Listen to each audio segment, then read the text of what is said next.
안녕하세요, 린입니다. 제가 작년부터 올해까지 꾸준히 라이프 스타일과 관련된 에피소드를 몇 가지 계속 만들어 왔었죠. 혼자 있는 시간, 집순이, 취미, 데일리 루틴 등 여러 에피소드에서 저만의 주말 루틴도 공개를 했었고, 또 혼자 있는 시간을 어떻게 보내는지, 왜 이런 시간을 좀 가치 있게 생각하는지 여러 가지를 언급을 해왔었죠. 그래서 오늘 에피소드에서는 나이가 조금씩 들면서 자취를 시작하면서 혹은 새로운 사람을 만나거나 여행을 통해서 바뀐 저의 취향들을 공유해볼까 합니다. 카테고리를 좀 나눠봤어요. 음식, 뷰티, 패션, 취미, 집, 혹은 인테리어 등등 좀 여러 카테고리에 나눠서 최근에 바뀐 혹은 몇 년 전부터 두드러지게 변화를 거쳐온 저의 취향들을 공유해드릴 예정이고요. 또 마지막에는 연애까지 한번 다뤄볼 예정입니다. 그래서 오늘 에피소드 끝까지 재밌게 즐겨주시면 좋을 것 같고요. 들으면서 여러분들만의 취향은 어떤 변화를 맞이했는지 생각해보는 기회를 가져보는 것도 좋을 것 같고요. 또 저에게 공유해줄 만한 것들이 있으면 제 혼자 있는 게 좋아 팟캐스트 DM이나 리뷰 혹은 스포티파이 Q&A로 공유해주시면 더더욱 좋을 것 같습니다. 그럼 오늘 에피소드 바로 시작해볼게요. 첫 번째는 음식부터 시작해볼까 합니다. 그 중에서도 커피를 먼저 언급하고 싶어요. 왜냐면 전 커피를 좋아하니까. 일단 저와 커피에 대한 히스토리를 살짝 언급을 해보자면, 제가 커피 향에 눈을 뜬 게 5살, 6살 그때쯤이었던 것 같아요. 이제 엄마랑 이모랑 할머니가 티타임을 가지실 때 항상 믹스커피를 한 잔씩 마시고 계셨거든요. 그 믹스커피 향이 저한테 너무 좋더라고요. 이 세상에 존재하는 어떤 향보다 좋았습니다. 그때 저한테는. 그래서 향이 너무 좋다 보니까 마시고 싶은 욕구가 막 솟아오르더라고요. 근데 당연히 그 나이 땐 커피를 입도 못 대게 하죠. 어느 누구나. 그래서 괜히 옆에 와가지고 이렇게 알짱거리면서 엄마가 살짝 한눈 파실 때 제가 할머니한테 일종의 시그널을 보내요. 그 아른아른한 눈빛. 한 모금만 달라는 그런 아른한 눈빛을 보내면 할머니가 어쩔 수 없이 살짝 맛만 봐라 하고 입에 갖다 대주시면 정말 맛있는 것도 아니에요. 그 순간이 굉장히 짧거든요. 몇 초예요. 엄마가 잠깐 한눈 파셨다 돌아오는 그 짧은 그 몇 초 순간에 저는 살짝 정말 혀만 댔다가 빼는 그 정도에서 끝났었죠. 항상. 그 짧은 순간이 저한테 너무 달콤했습니다. 그래서 커피가 이런 맛이구나. 이런 향이구나. 나는 성인이 되면 꼭 커피부터 마실 거다. 이런 다짐을 했었죠. 근데 또 제가 성인이 돼서부터 바로 커피를 마시기 시작한 건 아니었어요. 왜냐면 아무래도 이제 20살 되면 커피보다는 술을 먼저 경험하게 되니까 커피를 좀 건너뛰게 됐죠. 그래서 제가 본격적으로 커피를 마시기 시작한 거는 그리 오래되지 않았습니다. 3년에서 4년? 이제 그렇게 오래되지 않았는데 커피에 입문한 지 본격적으로 이제 홈카페 같은 것도 해보고 그랬던 시기가 코로나 때였어요. 아시다시피 홈카페가 정말 핫했었죠. 코로나 때. 다들 캡슐 머신쯤은 하나씩 갖고 있으니까 저도 한번 사보자 해서 사서 시작을 했는데, 이거는 제가 그 위켄즈 루틴에서 언급했지만 저는 캡슐 커피가 너무 맛이 없더라고요.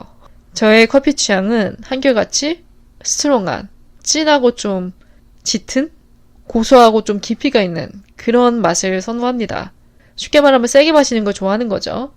근데 캡슐 커피는 아무리 이렇게 농도를 짙게 뽑아도 혹은 추가를 해도 성이 안 차더라고요. 그래서 다 팔고 남타커라고 하죠. 남이 타준 커피. 사먹는 커피 생활을 좀 하다가 이제 이탈리아 여행을 가면서부터 이제 모카포트라는 걸 발견을 하게 됐습니다. 일단 디자인부터가 예쁘고 그래서 그냥 시험삼아 하나 사봤는데 저한테는 훨씬 잘 맞더라고요. 일단은 전기 꽂고 쓰는 게 아니니까 고장날 일도 없고 머신처럼 꾸준히 세척해줄 필요도 없고 무엇보다 맛이 달랐어요. 에스프레소 맛이 다르고 크레마도 잘 나오고 편리하다 보니까 제가 자주 쓰게 되더라고요. 그래서 지금 거의 한 2년 넘게 모카포트 생활을 하고 있는데 저는 그 전으로 돌아가진 않을 것 같아요. 그 정도로 만족을 하면서 쓰고 있습니다. 그 다음 변화는 이거는 제가 이번 이탈리아 여행을 통해서 확실히 좀 꽂히게 된 것 중 하나인데 바로 에스프레소입니다. 여행 중에 이제 마트에 갔었는데 대형 슈퍼마켓인데 안에 바가 있었어요. 여기서 말하는 바는 이제 카페같이 크라상도 팔고 빵도 팔고 커피도 팔고 이런데 장을 보고 거기서 에스프레소 하나를 주문해서 마셨는데 기존에 제가 마셨던 커피와는 비교가 안 될 정도로 깊고 진하고 풍미롭고 그런 순간 있잖아요. 마시자마자 아 이거지 이런 느낌 제대로 꽂힌 거죠. 그래서 마셔보니까 왜 마시는지 알겠다 이런 생각이 들었어요. 여태까지 내가 마셔온 커피는 물이었구나 라는 생각이 들 정도로 깊었습니다. 그래서 그 이후로 제 커피 루틴에 에스프레소를 추가하게 됐어요. 그래서 요즘은 출근하면 에스프레소로 시작을 합니다. 물 타지 않고 투샷 뽑아서 그걸로 딱 마시고 시작하면 좀 정신도 들고 맛도 좋고 그래서 앞으로는 좀 에스프레소 잔을 몇 개 사놓을까 해요. 그 정도로 두드러지게 변한 특징 중 하나고 그 다음은 제가 이제는 뜨거운 커피를 찾더라고요. 이게 나이 때문인지 아닌지 모르겠는데 불과 1년 전까지만 해도 얼죽아였는데 아니에요. 이제는 따뜻한 게 좋습니다. 낮에는 따뜻한 라떼, 아침에는 아메리카노 이렇게 따뜻한 걸 찾게 되더라고요. 그리고 제가 유튜브에서 봤는데 아침부터 차가운 커피는 위에 좋지 않다고 합니다. 당연히 좋을 리가 없겠죠. 아침부터 그 찬 카페인이 들어가면. 그래서 항상 아침에는 따뜻한 걸로 시작을 해주고 있고 요즘에는 점심에도 핫을 찾게 되더라고요. 또 라떼도 요즘 굉장히 맛있게 느껴지고 그래서 확실히 입맛이 변했다. 이제는 나도 핫커피가 좋다.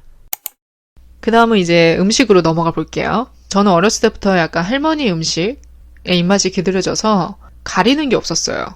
쓴 것도 잘 먹고 매운 것도 잘 먹고 그냥 주는 대로 다 잘 먹었던 어떻게 보면 또 감사합니다. 편식 안 하고 뭐 알러지 그런 것도 없고 그래서 어렸을 때는 완전 토종 입맛이었는데 이게 자취하면서 또 여행을 하면서 다른 나라 음식도 먹어보고 그러다 보니까 확실히 저는 100% 토종 입맛은 아니다라는 걸 느꼈어요.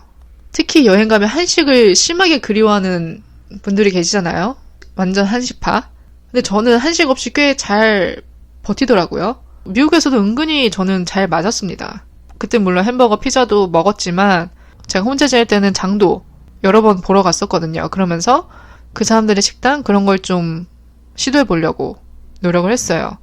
나름 좀 건강하게 먹으려고 미국이어도. 그래서 그때 좀 제 입맛에 맞았던 것들을 나열을 해보자면 이건 좀 간식처럼 먹은 건데 하머스라고 하죠. 후무스, 그 병아리 콩 소스라고 해야 되나? 그 하머스에 당근이나 오이 같은 채소를 이렇게 찍어 먹습니다. 그게 그냥 어떤 맛인지 저는 궁금해서 한 번도 먹어본 적이 없으니까 한번 사와서 이제 그걸 좀 간식처럼 먹기도 했었고 이건 좀 호불호가 갈릴 것 같아요. 이걸 무슨 맛으로 먹냐는 사람도 있을 것 같은데 저는 좀 먹을만 했어요. 그런 것도 먹고 제가 또 아보카도를 굉장히 좋아해서 지금은 좀 아보카도가 한국에서 싸졌는데 한 몇 년 전까지만 해도 비쌌어요. 아직도 싼 축에는 속하지 않지만 어쨌든 그래서 좀 벼르고 있기도 했죠. 아 미국 가면 그 아보카도를 쌓아놓고 먹겠다. 그래서 아보카도를 항상 아침 식단에 넣었어요. 아보카도에 이제 계란 후라이 아니면 스크램블 에그. 참고로 저는 노른자까지 익힙니다. 저는 노른자 꼭 익혀야 되는 사람이라서 노른자는 항상 익혀 먹고요. 가끔 이제 스크램블로 해 먹을 때는 계란 2개를 깐 다음에 뭐 소금, 후추 살짝씩 뿌려주고 오트우유를 살짝 넣어줘요. 그래서 거기서 이렇게 휘저으면서 바로 해 먹었거든요. 이것도 제가 유튜브에서 배운 것 같은데 그냥 우유 말고 좀 오트우유를 섞으면 뭐랄까 좀 더 포슬포슬해지고 크리미한 맛? 하여튼 좀 맛이 다르다 하더라고요. 누가 그렇게 해먹는 걸 제가 보고 나서 저도 좀 따라 했습니다. 또 미국 사람들이 가장 잘 먹는 게 이제 또 치킨이죠. 치킨 샌드위치도 자주 먹고 그냥 치킨을 구워서 에어프라이어에 구워서 이제 쌀밥이랑 먹기도 하고 연어도 잘 먹더라고요. 연어도 먹어보고 또 피넛버터 또 언급하지만 저는 땅콩버터를 사랑합니다.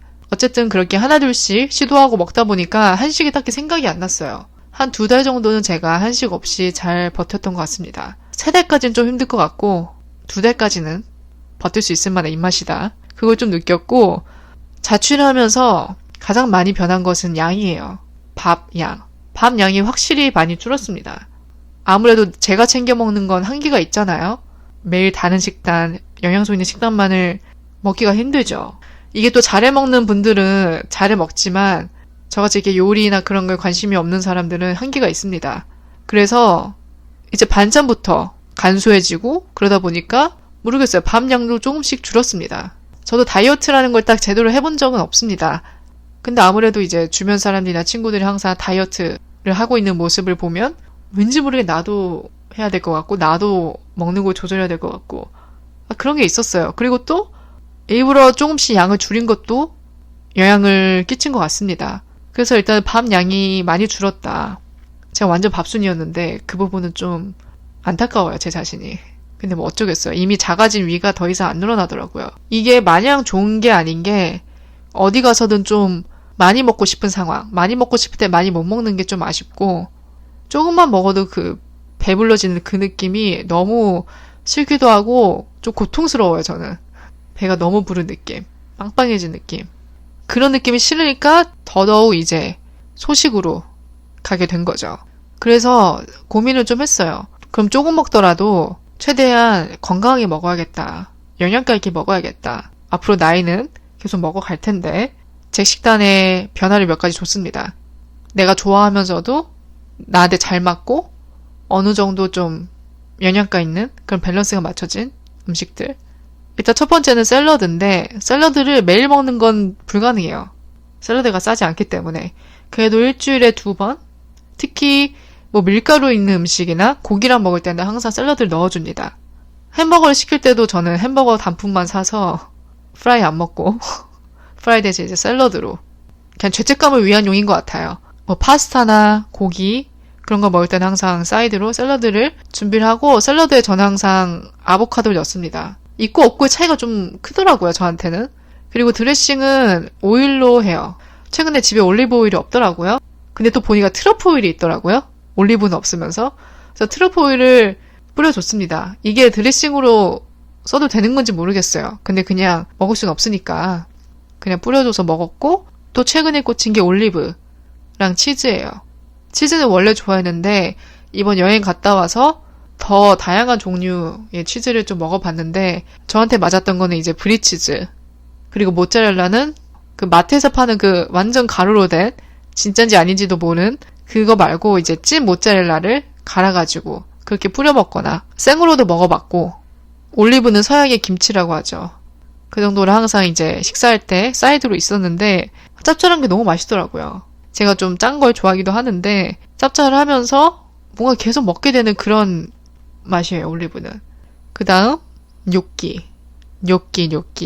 제가 제일 좋아하는 디시 중 하나입니다. 뇨끼. 저는 좀 식감을 중요시하는 것 같더라고요.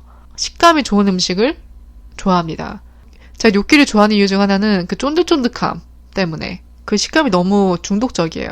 부드러우면서도 쫀득쫀득한 씹는 맛이 있는 그런 것 때문에 제가 뇨끼를 좋아하고 이게 뇨끼가 또 감자 베이스이기 때문에 나름 죄책감 없이 먹기도 좋은 것 같고 좀 크리미한 소스를 베이스로 한 것도 좋고 또 페스토로 된 것도 먹어봤는데 저는 페스토 추천드려요. 페스토 뇨끼 괜찮더라고요.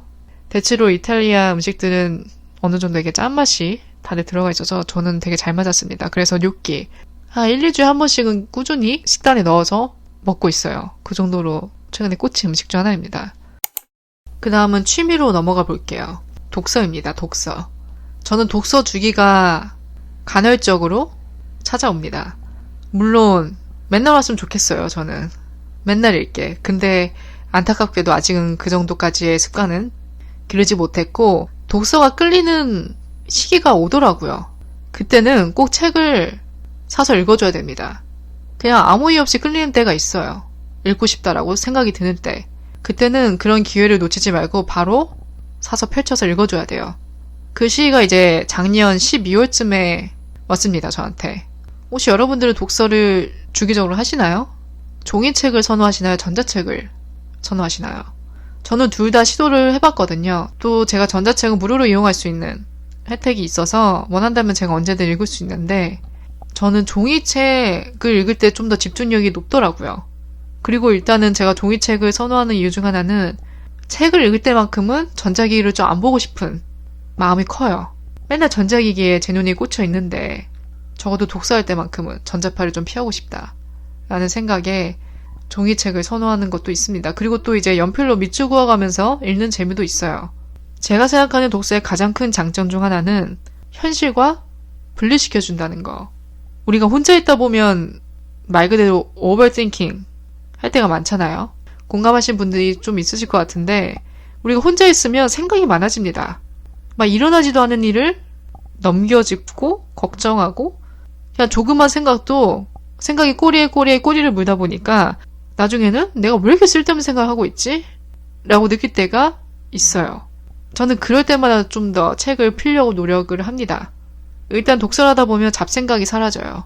이게 안 읽다가 책을 피면 처음에는 집중이 잘 안 돼요. 분명히 눈으로 내가 글자를 읽고 있는데 뭐랄까 눈으로 들어왔다가 내 뒤통수로 빠져나가는 느낌? 그래서 처음에는 내용이 하나도 안 남깁니다.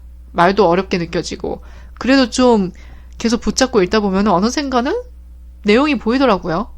그러면서 이제 내가 독서를 하고 있다는 그런 행위를 인식하지 못하는 그 시점에 다르면 서서히 내가 붙잡고 있던 그런 쓸데없는 생각들이 사라지더라고요. 확실히 읽을 때만큼은 뭐랄까 내가 속해 있던 현실과 분리되는 느낌 그런 게 들어서 뭐 여러모로 멘탈 건강이나 그런 데 도움이 되는 것 같아요. 저는 딱히 특정 장르를 정하고 보진 않는데 이 장르에서도 좀 변화가 왔습니다. 최근에. 어렸을 때는 막 소설 이런 걸 읽었어요. 그리고 좀 줏대가 없었죠. 베스트셀러가 장르였어요. 저한테는. 뭘 읽어야 될지 모르니까 내 관심사가 뭔지 모르니까 이거 베스트셀러야? 그거 읽어보자. 저것도 베스트셀러는 읽어보고 중구난방이었던 것들이 요즘에는 뭐랄까 내가 호기심이 드는 분야에 해당되는 카테고리를 택하게 되더라고요. 그 중에서 좀 뇌과학 제가 과학 분야 책을 읽게 될 줄은 꿈에도 몰랐어요. 어렸을 때는. 진짜 나랑 과학은 아무 상관이 없다. 관심이 없다. 문외한이다. 이렇게 생각을 했는데 이상하게 요즘은 좀 뇌과학 쪽에 관심이 생기더라고요. 신기하잖아요. 특히 요즘은 잠이나 꿈 그런 거에 관한 이제 뇌과학 이야기 그런 것들 듣는 게 너무 흥미로워서 유튜브도 보고 책도 하나 사서 읽고 있습니다. 그 다음은 집 플러스 인테리어 카테고리로 한번 넘어가 볼까 합니다. 저는 집태기가 아주 주기적으로 찾아옵니다. 약간 병 같기도 해요. 때론. 이사 초기에는 가구 레이아웃을 거의 일주일 간격으로 바꿨어요.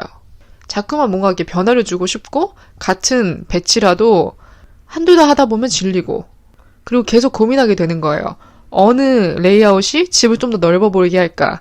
그 넓어 보이게 하는 거에 초점이 맞춰져 있다가 그래서 그렇게 집태기가 올 때마다 약간 새로운 소품들을 추가한다든지 아니면 가구 배치를 바꾼다든지 해서 계속 변화를 주면서 그런 집태기를 좀 떨쳐버리려고 했죠.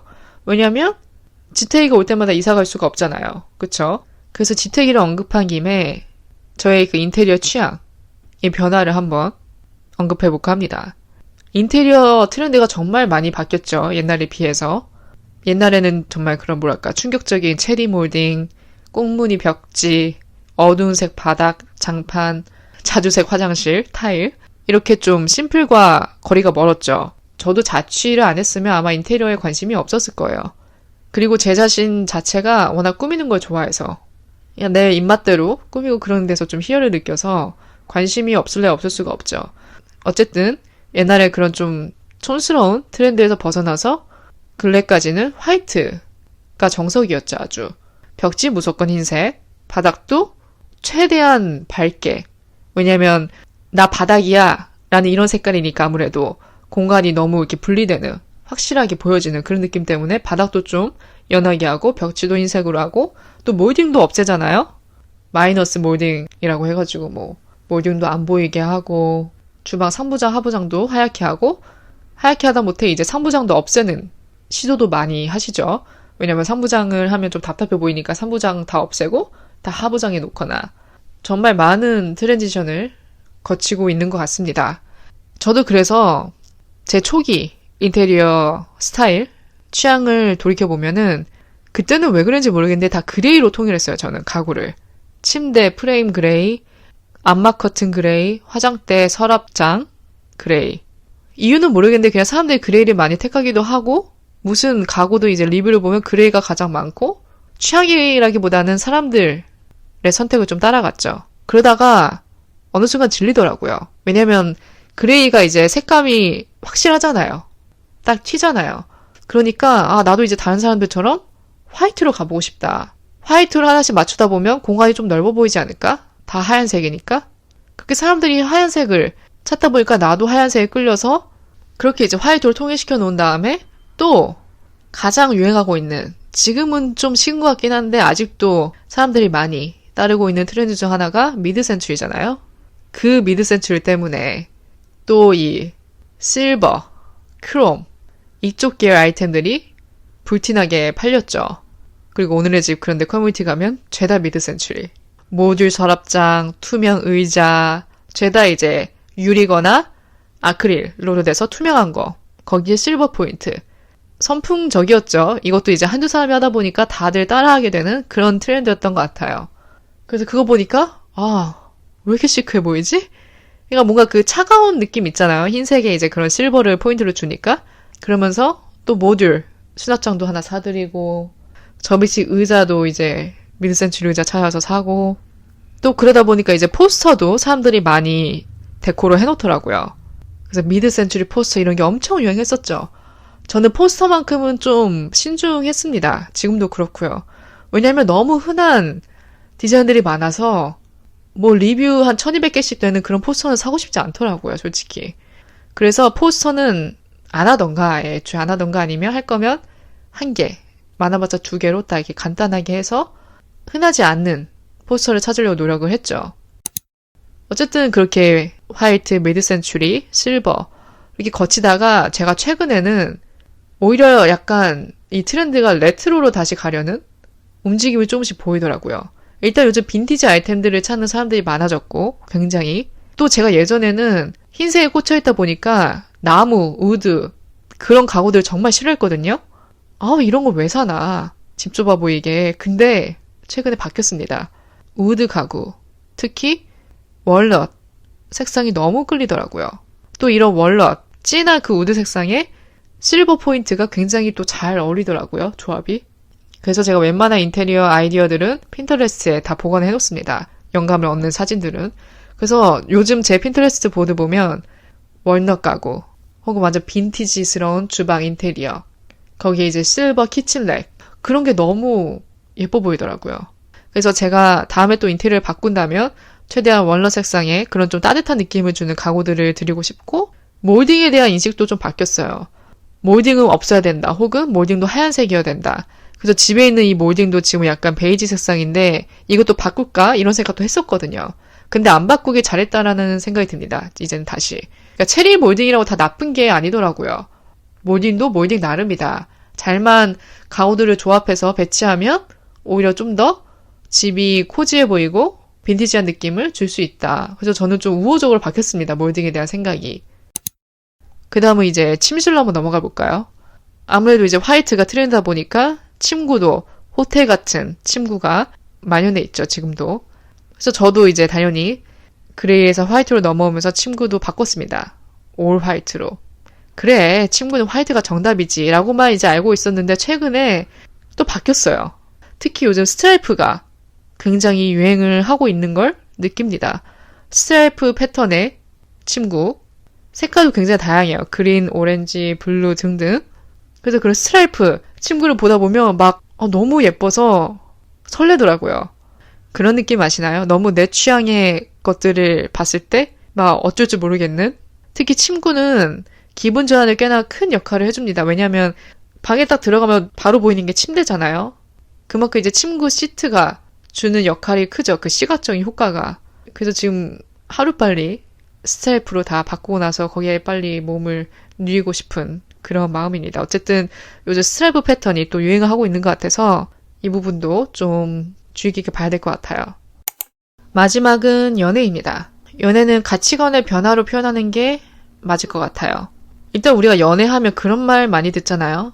많이 만나봐야 된다. 최대한 많이 만나봐라. 많이 경험해봐라. 이런 말 많이 하죠. 어른들도 그렇고. 저는 이런 말을 들을 때마다 이게 정말 맞는 말인지 의구심이 항상 들었어요. 물론 이 말의 뉘앙스가 그런 거죠. 여러 사람을 만나볼수록 데이터베이스가 쌓이니까, 경험치가 쌓이니까 그 다음 연애도 또 그 다음 연애도 좀 더 수월하게 할 수 있다는 의미에서 많이 만나봐야 된다 이런 말을 하죠. 근데 저는 이것보다 더 중요한 건 누구를 만나냐 인 것 같습니다. 내가 20대에 몇 명이랑 썸을 타봤고 몇 명이랑 사귀어봤고 이게 문제가 아니라 한 번을 만나도 누구를 만났는지가 훨씬 더 중요하다 라고 생각해요. 한 명이라도 괜찮은 사람을 만나야 된다는 얘기죠. 예를 들어 내가 5번을 연애했는데 4명이 다 좋았어요. 4명이 다 좋은 사람이었는데 마지막 한 명이 진짜 테러블한 거예요. 최악, 악몽 같았다. 그러면 오히려 뒤처질 수 있습니다. 다음 연애가 더 두려워질 수가 있어요. 왜냐면 과거 경험이 트라우마가 되니까 난 다 극복했다, 치유받았다 라고 생각해도 그런 피해 의식들이 무의식 속에서 피어나오고 그러니까 결론적으로는 양보다는 질이 중요한 거죠. 누구나 다 좋은 사람 만나고 싶어 하죠. 누군들 나쁜 사람 만나고 싶겠습니까? 근데 이게 참 어려운 게 알 수가 없거든요, 처음에는. 왜냐면 숨길 수도 있고 본 모습이 나중에 나오기도 하고 한 몇 년 사귀다 보면은 이제 지금쯤이면 믿어도 되겠다, 이 사람. 진짜 모습이 다 나올 만큼 나왔다. 괜찮은 사람이다. 이렇게 판명을 했다 하더라도 어느 순간 나도 모르게 갑자기 내가 알지 못할 새로운 부분이 발견될 수도 있는 거고 또 다른 충격을 줄 수도 있는 거고 이게 누군가를 100% 안다는 그런 게 없으니까 이 세상에는 어렵죠. 그래서 우리가 최대한 할 수 있는 건 신중하는 것, 신중히 선택하는 것. 이게 우리가 할 수 있는 최선의 방법 같아요. 좋은 사람을 만나기 위해선. 그래서 한 명이 유일한 경험이지만 그 경험이 나한테는 많은 걸 깨닫게 해줬다.